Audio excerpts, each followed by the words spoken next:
आपल्या चॅनेलवर जर कोणी नवीन असेल तर नक्की सबस्क्राईब करा.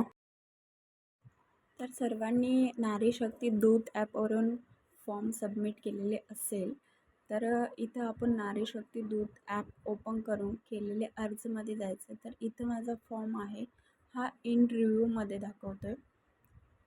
तर इकडे बघा वरती एक असा बेल आयकॉन आहे, तर तिथे क्लिक करून बघायचं आहे. आधी माझा फॉर्म पेंडिंग टू सबमिटेडमध्ये होता, आता तो इन रिव्ह्यूमध्ये आला आहे.